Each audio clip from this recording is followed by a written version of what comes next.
नमस्कार दोस्तों, मैं सुप्रिया स्वागत करती हूँ आपका डिकोड एग्जाम के डेली करंट अफेयर की क्लास में। दोस्तों, आज हम अपनी करंट अफेयर की क्लास में डिस्कस करेंगे 19 ऑफ अक्टूबर 19 अक्टूबर से रिलेटेड करंट अफेयर को। तो चलिए दोस्तों, जल्दी से आप सब लोग सेशन से जुड़ जाइए, सेशन को आप सब लोग शेयर कर दें। और जैसा कि मैं उम्मीद कर रही हूँ आप सब लोग बहुत ही अच्छे से होंगे और अच्छे से अपनी प्रिपरेशन कर रहे होंगे। इसी के साथ साथ आप डेली करंट अफेयर की नोट्स जो है बना सके, इसके लिए आपको पीडीएफ प्रोवाइड की जाती है टेलीग्राम ग्रुप पे। तो वहां पे जो है डिकोड एग्जाम के टेलीग्राम ग्रुप को ज्वाइन कर लीजिए, लिंक आपको डिस्क्रिप्शन बॉक्स में दिया हुआ है।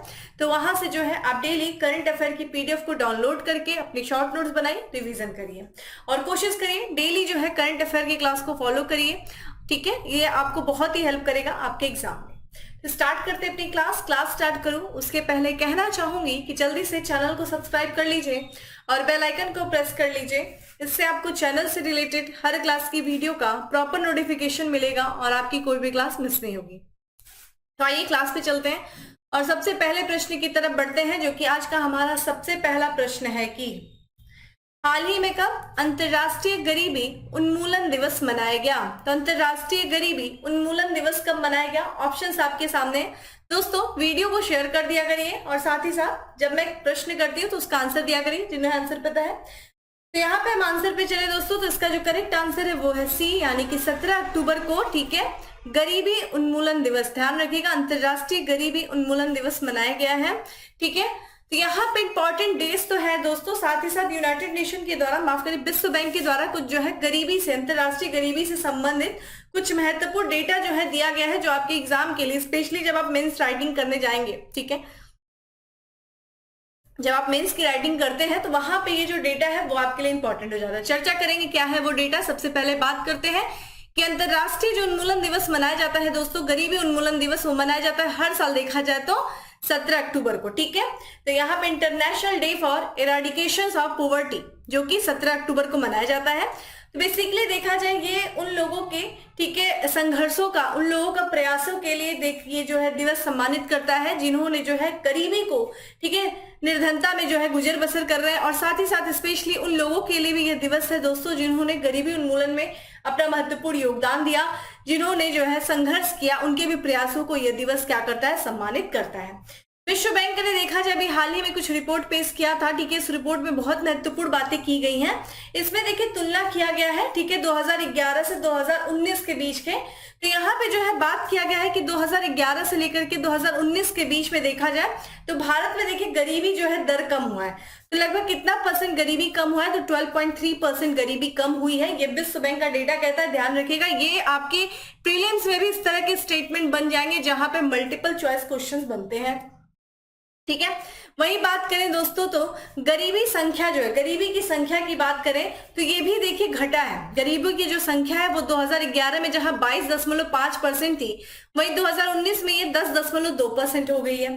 ठीक है, विश्व बैंक की जो नीति है उसमें जो है कार्यपत्र के अनुसार देखा जाए तो यहाँ पे जो है ये भी बात की गई, जो शहरी गरीबी है दोस्तों उसकी कम होने की दर कम थी ग्रामीण गरीबी से। यानी कि बात करें ग्रामीण क्षेत्रों में जो गरीबी है उसमें तेजी से कमी देखी गई है दोस्तों शहरी क्षेत्रों की गरीबी से। क्योंकि यहाँ पे देखिए बात किया गया है कि 2011 से जो 2019 के बीच में जो ग्रामीण गरीबी थी दोस्तों, उसमें देखा जाए कितनी गिरावट दर्ज की गई है, 14.7%। लेकिन अगर वही हम शहरी गरीबी की बात करें दोस्तों तो यहाँ पे जो है शहरी गरीबी में ये जो है ये 7.9% की गिरावट देखी गई है। साथ ही साथ यहाँ पे जो है जोत के आकार पे भी जो किसानों की आय वृद्धि है उसका भी अनुभव किया गया है। तो यहाँ पे जो छोटे जोत के जो आकार, यानी कि जो 1 हेक्टेयर से कम होते, देखिए ये प्रश्न आपके एग्जाम में भी पूछा गया था, आरओ में भी आया था ये क्वेश्चन कि जोत के आकार के आधार पे आपको पता होना चाहिए कि सीमांत जोत कौन से होते, मध्यम जोत कितने होते।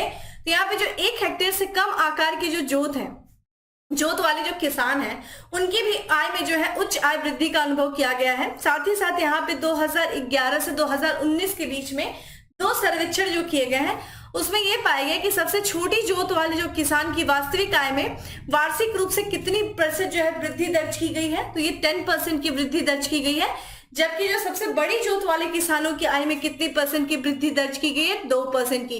एक एक लाइन यहां से इंपॉर्टेंट है, डेज तो है ही है, इसीलिए इस क्वेश्चन को सबसे पहले शामिल किया गया आज के ठीक है, डिस्कशन में, क्योंकि यहाँ सिर्फ आपको लगा होगा कि दिवस की बात करेंगे, लेकिन नहीं, दिवस से ज्यादा इंपॉर्टेंट है ये डेटा जो विश्व बैंक के द्वारा जारी किया गया है। ध्यान रखिएगा, इसके एक एक पॉइंट को लिख लीजिएगा आपके एग्जाम में। ये ना सिर्फ प्रीलिम्स बल्कि अगर आप मेंस देंगे, यूपीपीसीएस क्वालिफाई करके जब आप सब्जेक्टिव आंसर करते हैं दोस्तों, वहां पे ये डेटा ऐसे में भी आता है दोस्तों, गरीबी से संबंधित ऐसे आते हैं, उसपे भी आप यहाँ पे लिख सकते हैं। ठीक है, इसी के साथ साथ कुछ अन्य दिवस की बात कर लेते हैं दोस्तों।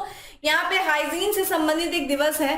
ठीक है, तो यहाँ पे देखिए हर साल देखा जाए तो ग्लोबल हैंड वॉशिंग डे मनाया जाता है। भाई हैंड वॉश करना बहुत जरूरी होता है। ठीक है, तो एक तरीके से लोगों को सुरक्षित और स्वस्थ रखने में जो हमारे हाथ की स्वच्छता का, ठीक है, योगदान है, जो महत्व है, और इसी हाथ को स्वच्छ रखने के लिए दोस्तों, ठीक है, जो एक तरीके से देखा जाए तो जागरूक करने के लिए लोगों को, ठीक है, यहाँ पे 15 अक्टूबर को, ध्यान रखिएगा, हर साल 15 अक्टूबर को दुनिया भर में ग्लोबल हैंड वॉशिंग डे मनाया जाता है। ठीक है, इवन अगर देखा जाए कोविड-19 में आपने देख ही लिया होगा हैंड, ठीक है, लोग जो सेकंड करते थे, हैंडशेक करते थे, उसका प्रचलन काफी कम हो गया था, लोग नमस्ते पे आ गए थे। कारण यही था क्योंकि अगर हम देखें हाथ मिलाने से अगर आपका हाथ स्वच्छ नहीं है तो इससे भी बहुत सारी जो है जीवाणु एक तरीके से, यानी कि एक तरीके बहुत सारे बैक्टीरिया, जीवाणु जो है क्या होते हैं, ट्रांसफर होते हैं, डिजीजेस होने की चांसेस रहती है। तो ग्लोबल हैंड वॉशिंग डे का काफी ज्यादा महत्व देखने को मिला है। ठीक है, कोविड-19 जो है बीमारी के समय, कोविड-19 के समय। तो यहाँ पे वर्ल्ड हैंड वॉशिंग डे कब मनाया जाता है दोस्तों? तो 15 अक्टूबर को मनाया जाता है। अगला दिवस भी बात कर लेते हैं। देखिए ये है इंटरनेशनल ई वेस्ट डे। तो यहाँ पे जो है अंतरराष्ट्रीय ई कचरा दिवस भी मनाया जाता है। कब मनाया जाता है दोस्तों? 14 अक्टूबर को मनाया जाता है। इस दिवस की बात करें दोस्तों तो ये किसके द्वारा मनाया जाता है दोस्तों? तो ये वेस्ट, ठीक है, किसके द्वारा मनाया जाता है, यहाँ पे बात कर लेते हैं, एक सेकेंड। तो ये दोस्तों दिवस जो मनाया जाता है ये waste electrical and electronic forum के द्वारा हर साल ये जो है मनाया जाता है। इसकी शुरुआत जो की गई थी 2018 से की गई थी। संयुक्त राष्ट्र में यहाँ पे कुछ रिपोर्ट संयुक्त राष्ट्र के द्वारा जारी किया गया और इसमें ये बताया गया दोस्तों कि पिछले 5 वर्षों में देखा जाए तो ये जो ई कचरा है दोस्तों, ठीक है, ये क्या है, जो जैसे मोबाइल से जो निकलता है, टेलीविजन से जो निकलता है दोस्तों, ये जो ई इलेक्ट्रॉनिक कचरे होते हैं, जो आपके घर में जो इलेक्ट्रॉनिक आइटम होते हैं वो देखिए खराब होकर के जनरली आप फेंक देते हैं, उसको रिसाइकल भी बहुत कम किया जाता है दोस्तों। रिसाइकल करने के लिए टेक्नोलॉजी भी इतनी नहीं, स्पेशली देखा जाए विकासशील देशों में, तो उनको क्या किया जाता है, उनको डंप कर दिया जाता है। उसकी वजह से भी प्रदूषण फैलता है हमारे वातावरण में। तो यहाँ पे यूनाइटेड नेशन की एक रिपोर्ट आई और उसने ये बताया भाई कि जो पिछले 5 वर्षों में देखा जाए ये जो इलेक्ट्रॉनिक कचरे हैं दोस्तों उसमें वृद्धि की गई है। कितनी % की वृद्धि हुई है? 21% की वृद्धि देखने को मिला है। साथ ही साथ यूनाइटेड नेशन ने यह भी कहा भाई कि यहाँ पे जो है ई कचरे में जो है एक तरीके से 53.6 मिलियन टन की दुनिया भर में जो है व्यापक एक तरीके से चुनौती उत्पन्न कर रहे हैं। और इसमें केवल देखा जाए दोस्तों इतना जो है ई कचरा जो है जो बन रहा है 53.6% जो उत्पादन हो रहा है उसमें से जो रिसाइकल हो रहा है, जिनका संग्रहण किया जा रहा है, वो मात्र कितना % है दोस्तों? तो 17.4% क्या है उनका सिर्फ रिसाइकल हो पा रहा है। बाकी देखा जाए वो कहीं ना कहीं डंप कर दिए जा रहे हैं और उनके वजह से क्या हो रहा है, वो कहीं ना कहीं हमारे पर्यावरण को दूषित कर रहे हैं। साथ ही साथ ये भी अनुमान लगाया गया कि ये जो अभी जो यहाँ पे 53.6 मिलियन जो वर्तमान में मिलियन टन जो वर्तमान में कचरा निकल रहा है इलेक्ट्रॉनिक कचरा, ये 2030 में यानी कि अगले 7 वर्षों में ये देखा जाए तो कितना हो जाएगा, 74 मिलियन टन जो है ये उत्पन्न होगा ई कचरा। ये यूनाइटेड नेशन की रिपोर्ट है। तो ये ध्यान रखिएगा, यहाँ पे आपने रिपोर्ट पढ़ा, दिवस तो पढ़ा दोस्तों, सबसे इंपॉर्टेंट आपने रिपोर्ट पढ़ा, तो ये ध्यान रखिएगा। ठीक है, चलिए अगले प्रश्न की तरफ बढ़ते हैं। मोहम्मद दानिश जी, आपने ये बोला था कि आपका एग्जाम है जनवरी में और आपको कब से कब तक की जो है करंट अफेयर पढ़नी चाहिए, स्पेशली देखा जाए यूपी का। तो देखिए बच्चा, यहाँ पे जो स्पेशली जो पूछा जाता है तो जो है लास्ट 1 ईयर का तो क्वेश्चन पूछा ही जाता है कहीं पे भी करंट अफेयर का, लेकिन स्पेशली देखा जाए तो एग्जाम के 6 महीने पहले तक का, ठीक है, 6 महीने पहले तक का जो है आप अच्छे से पढ़ लीजिएगा। ठीक है, 6 महीने पहले तक का अच्छे से पढ़ लीजिएगा। तो बाकी देखा जाए तो आप यहाँ पे 1 साल तक का तो पढ़िएगा, लेकिन इस 6 महीने के जो है स्पेशली अच्छे से पढ़िएगा। और उससे भी ज्यादा इंपॉर्टेंट ये है कि आप क्वेश्चंस लगाइएगा।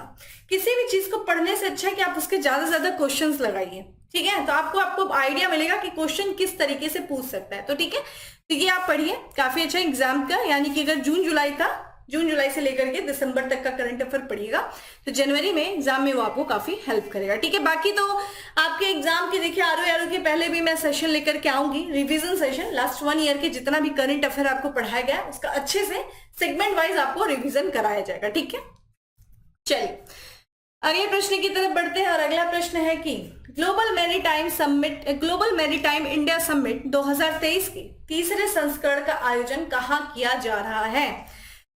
तो कहाँ किया गया है दोस्तों? ये किया गया, ध्यान रखिएगा, मुंबई में किया गया। ठीक है, तो यहाँ पे जो है मुंबई में दोस्तों ग्लोबल मैरीटाइम इंडिया समिट 2023 के तीसरे संस्करण का आयोजन किया गया, जिसका उद्घाटन दोस्तों प्रधानमंत्री नरेंद्र मोदी जी ने किया।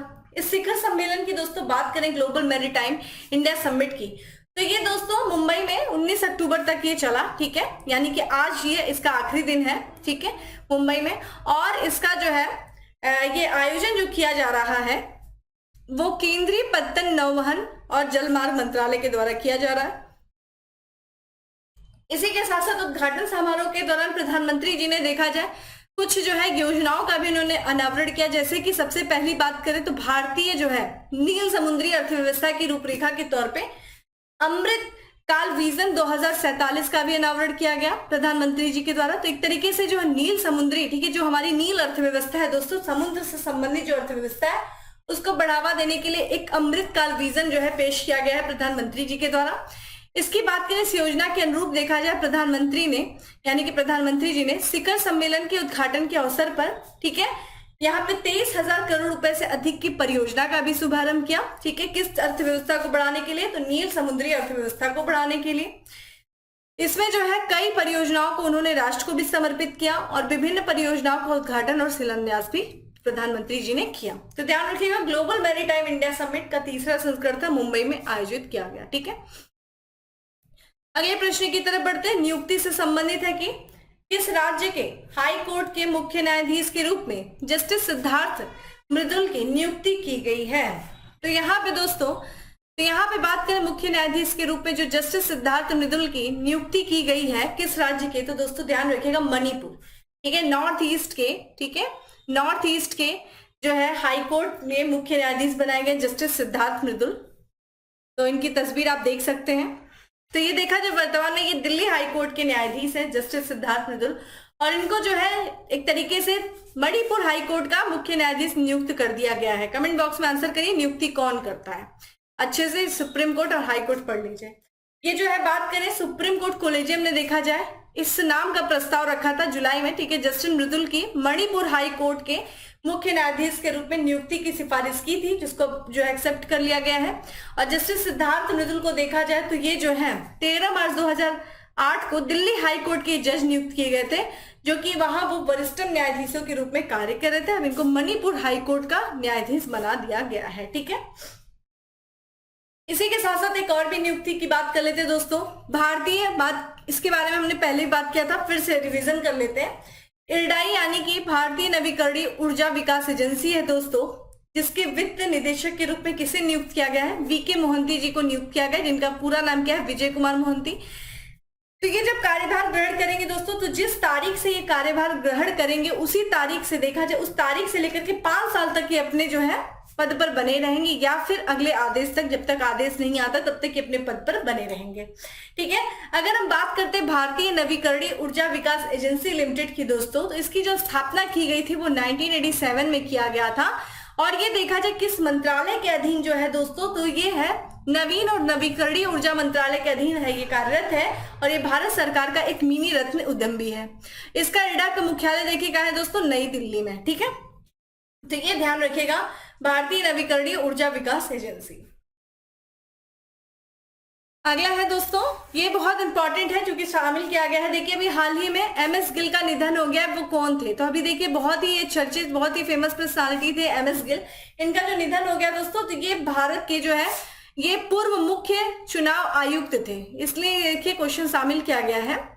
तो ये देखा जाए तो ये एमएस गिल जो है ये भारत के 11वें, ध्यान रखिएगा ये क्रम भी पूछा जा सकता है कि कौन से क्रम के थे ये मुख्य चुनाव आयुक्त, तो ये 11वें मुख्य चुनाव आयुक्त थे, ठीक है। और यहाँ पे जो है निर्वाचन आयोग ने काफी शोक भी व्यक्त किया है इनके निधन पे, जिनकी तस्वीर आप देख रहे हैं। इनके बारे में बात की जाए दोस्तों तो ये 12 अक्टूबर, ठीक है, 12 दिसंबर 1996 से 13 जून 2001 की अवधि के दौरान ये मुख्य चुनाव आयुक्त थे, ठीक है। तो एक तरीके से 1996 से लेकर के 2001 के बीच में ये मुख्य चुनाव आयुक्त के रूप में कार्यभार संभाला था। और सबसे इंपॉर्टेंट चीज है दोस्तों, इनकी एक बुक है जो आपके लिए बहुत जरूरी है। वो बुक क्या है? An Indian success story agriculture and cooperative. इस बुक को स्टार कर लीजिएगा, एग्जाम में ये पूछा जा सकता है, ठीक है। तो यहाँ पे ध्यान रखिएगा ये 11वें मुख्य चुनाव आयुक्त थे। चूंकि बात कर लेते हैं, ठीक है, भारतीय निर्वाचन आयोग के बारे में। तो भारतीय निर्वाचन आयोग की दोस्तों बात किया जाए तो इसकी स्थापना जो की गई थी वो 25 जनवरी 1950 को की गई थी, ठीक है, 26 जनवरी के एक दिन पहले।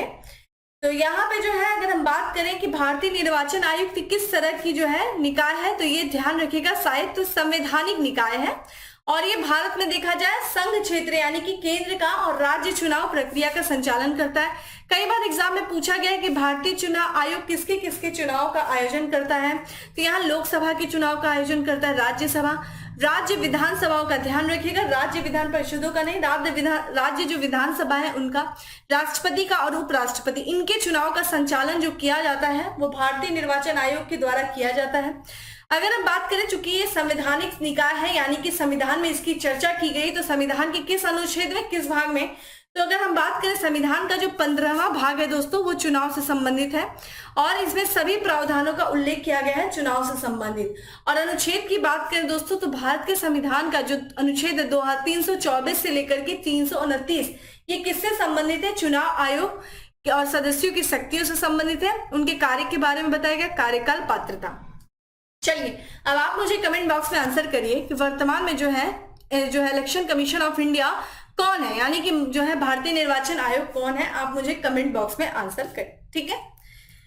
इसी के साथ साथ चूंकि हम बात कर रहे थे यहाँ पे निधन से संबंधित एक बहुत महत्वपूर्ण पर्सनालिटी थे दोस्तों, जो कि फिनलैंड के पूर्व राष्ट्रपति भी थे और साथ ही साथ इन्होंने जो है अपने जो है एक तरीके से कार्यों से जो अंतरराष्ट्रीय संघर्ष उसमें सुलझाने का जो इन्होंने कार्य किया था, जो योगदान दिया था, इनको 2008 में नोबेल शांति पुरस्कार भी दिया गया था। ये पर्सनालिटी है कौन दोस्तों? तो इनका नाम है दोस्तों मार्टी अतिसारी।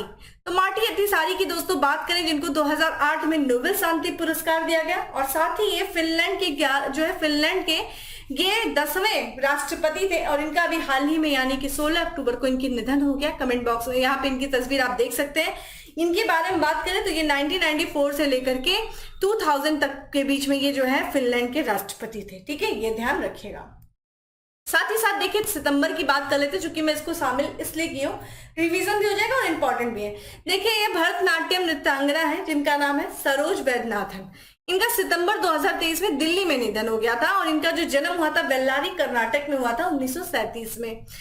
इनको बहुत सारे पुरस्कारों से सम्मानित किया गया था, जिसमें सन 2002 की बात करें तो इन्हें पद्मश्री भी मिला था और 2013 में दोस्तों बात करें तो पद्म भूषण सम्मान से इनको सम्मानित किया गया था, ठीक है। और इन्होंने दोस्तों नई दिल्ली में, यहाँ पे दिल्ली में बात करें तो शास्त्रीय नृत्य विद्यालय की भी स्थापना की थी जिसका नाम है गणेश नाट्यालय। गणेश नाट्यालय की स्थापना दिल्ली में जो किया था उन्होंने किया था, सरोज वैद्यनाथन ने किया था, जिनका सितंबर 2023 में निधन हो गया था, ठीक है। तो ये भी पर्सनालिटी इंपॉर्टेंट है, आपके एग्जाम में पूछी जा सकती है कि ये जो है सरोज वैद्यनाथन जिनका निधन हुआ था ये किससे संबंधित है? तो ये भरतनाट्यम नृत्यांगना थी, भरतनाट्यम जो नृत्य होता है उससे संबंधित थी, ठीक है। अब आप मुझे फिर से बताइए भरतनाट्यम जो नृत्य है वो किस स्टेट से संबंधित है? भरतनाट्यम।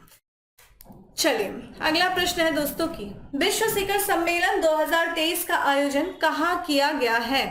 तो ये किया गया है दोस्तों जर्मनी के बर्लिन में किया गया, ठीक है, जर्मनी की राजधानी बर्लिन में। तो 15 से लेकर के 16 अक्टूबर के बीच में इसका आयोजन किया गया विश्व स्वास्थ्य शिखर सम्मेलन का और जर्मनी की, ठीक है, राजधानी बर्लिन में इसका आयोजन किया गया। थीम क्या थी विश्व स्वास्थ्य शिखर सम्मेलन की? तो वैश्विक स्वास्थ्य कार्यवाही के लिए एक निर्णायक वर्ष। सम्मेलन में देखा जाए भारत की तरफ से किसने भाग लिया? तो केंद्रीय स्वास्थ्य और परिवार कल्याण राज्य मंत्री हैं भारतीय प्रवीण जो है पवार ने, इन्होंने वर्चुअली रूप से भाग लिया। और इस आयोजन की जो अकादमिक ऋण है वो अकादमिक स्वास्थ्य केंद्रों, विश्वविद्यालयों, राष्ट्रीय अकादमियों के जो है M8 गठबंधन है। और इसका जो पहला संस्करण दोस्तों जो आयोजित किया गया था वो वर्ष 2009 में इसके पहले संस्करण का आयोजन किया गया था।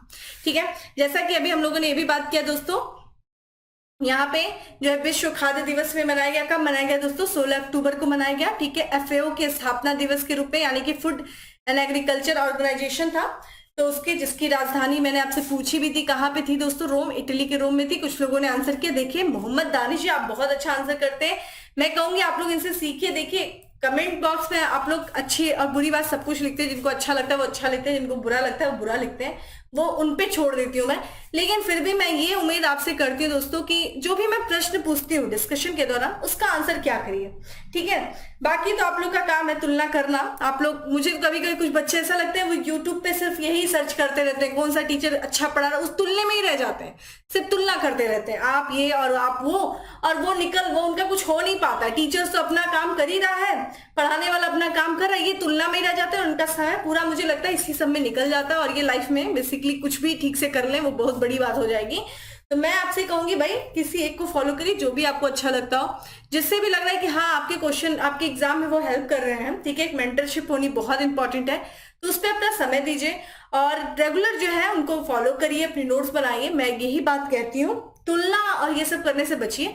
ठीक है, चलिए अगले प्रश्न की तरफ बढ़ते हैं। डैनियल नोबोआ किस देश के राष्ट्रपति चुनाव में जीत हासिल की है? तो ये देखिए सबसे युवा राष्ट्रपति बने हैं उस देश के डैनियल, और ये बने दोस्तों इक्वाडोर, यानी कि इक्वेटर का डोर। जानते हैं इक्वेटर जिस देश से पहले गुजरता है उसी को हम कहते हैं इक्वेटर। इक्वाडोर यानी कि इक्वेटर का डोर। ठीक है, इक्वेटर का दरवाजा, कौन सा वो देश? इक्वाडोर। इक्वाडोर में दोस्तों अभी हाल ही में राष्ट्रपति चुनाव संपन्न हुआ है, जिसमें देखा जाए डैनियल नोबोआ की जीत हुई है। और डैनियल नोबोआ की बात करें दोस्तों तो ये जो है इक्वाडोर के सबसे कम उम्र के राष्ट्रपति बनेंगे, जिनकी उम्र मात्र 35 वर्ष है। ठीक है, आप देख सकते हैं इनकी तस्वीर।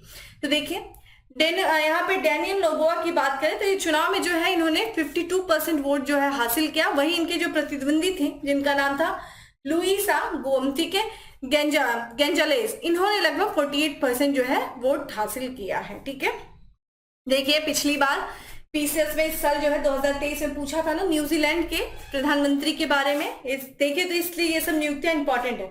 आपको सही और गलत क्या पढ़ा, कैसे कि किसी आप डिफाइन करेंगे दोस्तों, कैसे प्रीवियस ईयर के क्वेश्चंस को देखा करिए, और प्रीवियस ईयर के क्वेश्चंस के आधार पे आपको पता चलेगा कि जो आप पढ़ रहे हैं वो कितना सही पढ़ रहे हैं। ठीक है, उससे आपके क्वेश्चन सॉल्व हो रहे हैं नहीं है, प्रीवियस ईयर के क्वेश्चन सॉल्व करने के लिए लगाए गए। ठीक है, लगातार मैं खूब आऊं, मैं आपको एक लाइन में फैक्ट से फैक्ट बताती जाऊं, इक्वाडोर ये वो, ये नियुक्ति वो नियुक्ति, उससे मतलब नहीं होना चाहिए। मैटर ये करता है कि आप कितनी चीजों को होल्ड कर पा रहे हैं एक दिन में। ठीक है, फैक्ट्स बताना तो बहुत ही इजी होता है, फटाफट फटाफट कई फैक्ट्स आकर के बता दूं, वो आपके लिए मैटर नहीं करता है। क्वेश्चन सॉल्व करिए, देखिए कि कितने क्वेश्चन आपके सॉल्व हो रहे हैं। वर्तमान में अगर हम बात करें इक्वाडोर के राष्ट्रपति कौन है दोस्तों, तो गुइलेर्मो लासो है। इक्वाडोर की दोस्तों बात करें, मैंने बताया ये दक्षिण अमेरिका का देश है, जहां पे आप देख सकते हैं ये साउथ अमेरिका का मैप लगा हुआ है और यहाँ पे आपको इक्वाडोर देखने को मिल रहा है। इक्वेटर का डोर, यानी कि इक्वेटर इसके बीचों बीच से होकर के गुजरती, इसीलिए इस देश को इक्वाडोर कहा जाता है। और ये देखा जाए जो है साउथ अमेरिका के जो है महाद्वीप उसके वेस्ट साइड में ये स्थित है। राजधानी क्या है इक्वाडोर की? ये क्विटो है। ठीक है, और यहाँ पे इक्वाडोर में दोस्तों जो एंडीज, देखिए यहाँ पे एंडीज है। ठीक है, एंडीज जो है सबसे लंबी पर्वतमाला है, पर्वत श्रृंखला है। ठीक है, देखिए रॉकीज जो है दोस्तों, रॉकीज वो नॉर्थ अमेरिका में है, और एंडीज पर्वतमाला की बात करें, पर्वत श्रृंखला की बात करें तो ये साउथ अमेरिका में। और इसी एंडीज पर्वत श्रृंखला पे देखिए एक ज्वालामुखी स्थित है जिसका नाम है कोटापैक्सी ज्वालामुखी। कोटापैक्सी ज्वालामुखी आपके एग्जाम में पूछा है, ये दुनिया का सबसे ऊंचा सक्रिय ज्वालामुखी है, जो कि कहाँ है दोस्तों? इक्वाडोर में है। ठीक है, इक्वाडोर में है, तो ये एग्जाम में ये भी ध्यान रखिएगा। ठीक है, अब आपके सामने देखिए यहाँ पे इक्वेटर है, इक्वाडोर है, और ये देखिए इक्वेटर यहाँ से 0 डिग्री जो है यहाँ से गुजर रही है। इक्वाडोर की बात करें दोस्तों तो इसका जो वेस्ट साइड है ये पैसिफिक ओशन से लगा हुआ है, और साथ ही साथ 2 देशों से मात्र अपनी सीमा को साझा करता है। कहाँ के? दक्षिण अमेरिका के। ये 2 देश कौन से हैं दोस्तों? तो यहाँ पे देखिए कोलंबिया देखने को मिल रहा है, और यहाँ पे आपको पेरू देखने को मिल रहा है। ठीक है, ये ध्यान रखिएगा। ठीक है, और यहाँ पे जो है इसकी राजधानी अभी हमने बात किया इक्वाडोर है। चलिए अगले प्रश्न की तरफ बढ़ते हैं कि किस शहर में स्थित महिला थाना ISO प्रमाण पत्र पाने वाला देश का पहला महिला थाना बन गया है? तो ये दोस्तों ध्यान रखिएगा भोपाल है। ठीक है, भोपाल है। तो मध्य प्रदेश की जो राजधानी दोस्तों भोपाल, वहां पे स्थित जो है महिला थाना, उसको आईएसओ प्रमाण पत्र प्रदान किया गया है और आईएसओ प्रमाण पत्र प्राप्त करने वाला ये देश का पहला जो है थाना बन गया है। और इसको देखा जाए यहाँ पे 9001 से सही 2015 जो है आईएसओ प्रमाण पत्र से सम्मानित किया गया है। ठीक है, और इस महिला, ये जो भोपाल महिला पुलिस स्टेशन है, ये बहुत ही ज्यादा जो पीड़ित मित्रवत बनाया गया है इसको। ठीक है, यहाँ पे हम बात करें, ये जो प्रमाण पत्र है दोस्तों, ये 3 वर्षों के लिए दिया गया है ये भोपाल महिला पुलिस को। और यह जो है प्रमाण पत्र किसके द्वारा प्रदान किया गया है? तो अंतरराष्ट्रीय मानकीकरण संगठन के द्वारा इसको प्रदान किया गया है। और इसकी जो स्थापना की है, ठीक है, अंतरराष्ट्रीय मानकीय संगठन की स्थापना किस वर्ष की गई थी? तो 1947 में किया गया था। ठीक है, तो यहाँ पे इंपॉर्टेंट ये है जानना कि आईएसओ प्रमाण पत्र पाने वाला देश का पहला महिला थाना कौन सा बन गया? तो भोपाल। ठीक है, चलिए अगले प्रश्न की तरफ बढ़ते हैं। संयुक्त राष्ट्र में भारत के अस्थायी प्रतिनिधि के रूप में किसे नियुक्त किया गया है? तो किसे किया गया दोस्तों? ये किया गया, ध्यान रखिएगा, अरिंदम बागची को किया गया है। ठीक है, यहाँ पे इनकी तस्वीर आप देख सकते हैं, अरिंदम बागची। इनको देखा जाए संयुक्त राष्ट्र में भारत का स्थायी प्रतिनिधि नियुक्त किया गया है। यहाँ पे बात करें दोस्तों, अरिंदम बागची को जेनेवा में संयुक्त राष्ट्र और अन्य अंतरराष्ट्रीय संगठन में भारत का जो है अगला प्रतिनिधि नियुक्त किया गया है। ये किसका स्थान लेंगे? तो ये इंद्रमणि पांडे का स्थान लेंगे। ठीक है, और यहाँ पे जो है वर्तमान में अगर इनकी बात करें तो ये विदेश मंत्रालय में अतिरिक्त सचिव के रूप में कार्यरत है और 1995 बैच के ये भारतीय विदेश सेवा के अधिकारी भी हैं। ठीक है, अगला है दोस्तों, यहाँ पे बात करें तो अगला प्रश्न है दोस्तों की केंद्रीय मंत्री नितिन गडकरी ने किस शहर में इंडिया स्टेम शिखर सम्मेलन 2023 को संबोधित किया है? तो यहाँ पे इंपॉर्टेंट ये है कि इंडिया स्टेम शिखर सम्मेलन का आयोजन कहाँ किया गया, जिसको संबोधित किया किसने दोस्तों? केंद्रीय मंत्री नितिन गडकरी ने। तो ध्यान रखिएगा, इसका करेक्ट आंसर है दोस्तों नई दिल्ली में जो है इसका आयोजन किया गया, नई दिल्ली में। तो यहाँ पे बात करें दोस्तों, नितिन गडकरी जो केंद्रीय मंत्री है नितिन गडकरी, इन्होंने जो है इंडिया स्टेम शिखर सम्मेलन, ठीक है, ध्यान रखिएगा, इंडिया स्टेम शिखर सम्मेलन का आयोजन जो कि नई दिल्ली में किया गया उसको इन्होंने संबोधित किया। और ये देखा जाए जो भारतीय स्टेम शिखर सम्मेलन है, ये इसका 5वां संस्करण है जो दिल्ली में आयोजित किया जा रहा है। और चूंकि इन्होंने संबोधित किया तो इन्होंने कुछ महत्वपूर्ण बातें की, जैसे कि इन्होंने बोला कि ज्ञान और नवाचार जो है वो किसी देश के विकास के 2 महत्वपूर्ण स्तंभ है, यानी कि किसी देश को अगर विकास करना है, विकसित विकास करना है, तो उसके लिए ज्ञान और साथ ही साथ दोस्तों नवाचार, इनोवेशन बहुत ही ज्यादा इंपॉर्टेंट है। और इन दोनों में ही अपनी महत्वपूर्ण भूमिका निभा रहा है दोस्तों कौन? स्टेम का देखिए, ध्यान रखिएगा, इसको हम कहते हैं स्टेम एजुकेशन, आजकल बहुत फेमस है, स्पेशली देखा जाए साइंस है, टेक्नोलॉजी है, और यहाँ पे बात करें इंजीनियरिंग है और मैथ। तो एक तरीके से अगर हम स्टेम एजुकेशन की बात करें तो ये जो शिक्षार्थी, जो हमारे विद्यार्थी होते हैं, शिक्षार्थी होते हैं, उनमें जो है ये सोच का काफी विकसित करता है, समस्याओं को सुलझाने की क्षमता का काफी विकास करता है, कल्पना करना, इमेजिनेशन, ठीक है, इनकी काफी स्ट्रांग होती है, प्रश्नोत्तरी और अन्वेषण कौशल को बढ़ावा देता है कौन दोस्तों? Stem education. साथ ही साथ इन्होंने ये बात किया कि ज्ञान और नवाचार जो कि 2 महत्वपूर्ण पहलू है दोस्तों किसी भी देश को विकास के लिए, और यही आगे चल करके भारत को जो है दुनिया की तीसरी सबसे बड़ी अर्थव्यवस्था बनाने में भी मदद करेंगे कौन? ये चीज, ठीक है। इसीलिए लगातार देखिए हमारी न्यू एजुकेशन पॉलिसी में भी इसको बहुत ज्यादा बढ़ावा देने की बात की है, स्पेशली बच्चों में इसके प्रति रुझान काफी बड़े। देखिए मेल जो है वो बहुत ज्यादा इस तरफ रुझान है। रिपोर्ट में भी बताया गया है कि जो है लड़कियां जो होती हैं वो स्टेम एजुकेशन को लेने में इतनी इच्छुक नहीं होती जितने लड़के होते हैं, परसेंटेज भी उनका ज्यादा दिखाया है इसमें। लेकिन सरकार लगातार ये प्रयास कर रही है कि इस स्तर पे सभी बच्चों में इसके प्रति जागरूक बच्चे हों, ठीक है, और वो इस क्षेत्र में साइंस एंड टेक्नोलॉजी के क्षेत्र में वो बढ़ चढ़ करके आगे बढ़े। इसके लिए भी लगातार देखिए ना सिर्फ भारत सरकार, इसरो भी अपने स्तर पर लगातार प्रयास कर रहा है, ठीक है। चलिए आज के लास्ट प्रश्न की तरफ बढ़ते हैं कि पीएम गति शक्ति के 2 वर्ष पूरा होने के अवसर पर नई दिल्ली में किसके द्वारा पीएम गति शक्ति का सार संग्रह जारी किया गया है? किसके द्वारा किया गया है दोस्तों? ये किया गया है पीयूष गोयल जी के द्वारा किया गया है, ठीक है। तो यहाँ पे जो केंद्रीय वाणिज्य और उद्योग मंत्री हैं दोस्तों श्री पीयूष गोयल, उन्होंने पीएम शक्ति, देखिए पीएम गति शक्ति योजना सरकार के द्वारा शुरू किया गया था और इस गति शक्ति योजना के 2 वर्ष पूरे हो गए। 2021 में इस योजना को शुरू किया गया था दोस्तों, और 2023 में जब इसके 2 वर्ष पूरे हो गए तो इस अवसर पे जो है यहाँ पे जो केंद्रीय मंत्री है पीयूष गोयल, इन्होंने नई दिल्ली में पीएम गति शक्ति का सार संग्रह जारी किया है। इस सार संग्रह में देखा जाए देश भर में जो है पीएम गति शक्ति को अपनाने और इसके लाभों को दर्शाने वाले कुछ सर्वोत्तम उपयोग के मामले भी शामिल हैं। यहाँ पे ये बताया गया कि 2 वर्षों में देखा जाए तो पीएम गति शक्ति से 7000 किलोमीटर से अधिक जो है एक्सप्रेसवे की योजना बनाने में महत्वपूर्ण भूमिका निभाई है पीएम गति शक्ति ने, ठीक है। और अगर हम बात करें पीएम गति शक्ति कार्यक्रम, जो कि बहुत इंपॉर्टेंट है, योजनाओं से संबंधित आजकल डेट जरूर पूछे जाते हैं, कब से जो है शुरू किया गया है, क्रम दे देगा, 4-5 योजनाओं के नाम दे देगा और आपसे बोलेगा क्रम से लगाइए पहले कौन है। वहीं पीएम गति शक्ति योजना की दोस्तों बात किया जाए तो ये 13 अक्टूबर 2021 को लॉन्च किया गया था और 13 अक्टूबर 2023 को इसने 2 वर्ष पूरा किया है। प्राथमिक उद्देश्य क्या है दोस्तों, तो विभिन्न जो आर्थिक क्षेत्र हैं उन आर्थिक क्षेत्रों को मल्टी मॉडल कनेक्टिविटी बुनियादी ढांचा प्रदान करना, ठीक है, जिससे व्यापार वाणिज्य को बढ़ावा मिल सके, ठीक है। ये तो ये था दोस्तों आज का हमारा 10 MCQ। अब बात कर लेते हैं फैक्ट्स ऑफ द डे के बारे में। तो हमारा सबसे पहला फैक्ट है कि कैम्ब्रियन गश्ती प्रतियोगिता 2023 अंतरराष्ट्रीय सैन्य अभ्यास में भारतीय सेना रेजिमेंट ने स्वर्ण पदक जीता है। कौन सी रेजिमेंट ने जीता है? गोरखा राइफल्स ने जीता है। आवधिक श्रम बल सर्वेक्षण रिपोर्ट के अनुसार उत्तर प्रदेश में वर्तमान बेरोजगारी दर कितनी है दोस्तों 2023 में? तो ये जो है 2.6% है। भारत सरकार ने रवि महाअभियान का शुभारंभ किया है। कहाँ, माफ करिएगा, राज्य सरकार ने। तो किस राज्य सरकार ने रवि महाअभियान का शुभारंभ किया है? बिहार राज्य सरकार ने।